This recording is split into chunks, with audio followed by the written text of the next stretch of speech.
आमदार सुधीरभाऊ मुनगंटीवार सेवा केंद्र, भाजपा जनसंपर्क कार्यालय गडचांदूर तथा आचार्य विनोबा भावे ग्रामीण रुग्णालय सावंगी मेघे यांच्या संयुक्त विद्यमाने राजुरा विधानसभेचे आमदार देवराव दादा भोंगळे यांच्या पुढाकाराने 23 मार्च रविवार रोजी गडचांदूर येथील स्वर्गवासी भाऊराव पाटील चटप आश्रमशाळा येथे भव्य महाआरोग्य शिबिराचे आयोजन करण्यात आले।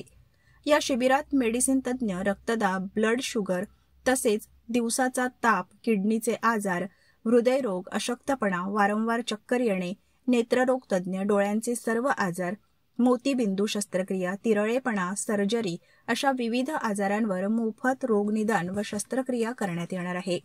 मोठ्या संख्येने नागरिकांनी या शिबिराचा लाभ घेतला। आज गडचांदूर शहरामध्ये सुधीरभाऊ मुनगंटीवार सेवा केंद्र गडचांदूर आणि भारतीय जनता पार्टी जनसंपर्क कार्यालय गडचांदूरच्या वतीनं या ठिकाणी महाआरोग्य शिबिराचं आयोजन केलं। गेल्या अनेक वर्षापासून मी घुगुतपासून कोंबूर असेल की आता राजुरा विधानसभा असेल या सर्व भागामध्ये जनतेची सेवा व्हावी, त्यांना चांगल्या आरोग्याच्या सुविधा मिळाव्या याकरता शिबिराचं आयोजन करत आहोत। मी या मतदारसंघामध्ये निवडणुकीच्या 1 वर्षापूर्वी आलो। त्या वर्षभरामध्ये या मतदारसंघात 7 ठिकाणी आरोग्य शिबिरं घेतले, 30,000 रुग्णांची मोफत तपासणी केली, 2700 रुग्णांच्या मोठ्या शस्त्रक्रिया केल्या आणि या भागातील जनतेने त्यांच्या सेवेसाठी मला मतरूपी आशीर्वाद दिला आणि महाराष्ट्राच्या विधानसभेमध्ये पाठवलं। खरं तर निवडणुकीला फक्त 3च महिने झाले निवडून आल्याला, पण मी मात्र या आरोग्याच्या सेवा करण्याचं जे व्रत आहे ते मात्र आम्ही कधी थांबवणार नाही आणि म्हणून या ठिकाणी विधानसभेच्या निवडणुकीनंतर आम्ही डिसेंबर महिन्यामध्ये ज्युतीला महाआरोग्य शिबिर घेतलं,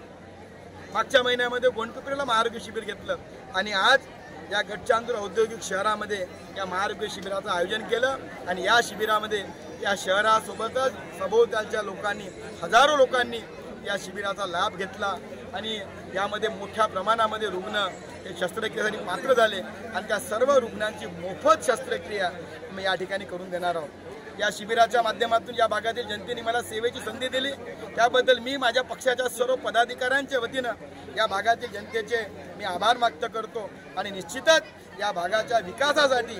जो आशीर्वाद मला जनतेने दिला त्या आशीर्वादाचं खरं रूप, आशीर्वादाला खरं ठरवत या भागाच्या मतदारसंघातील सेवेसाठी मी सदैव या ठिकाणी काम करणार।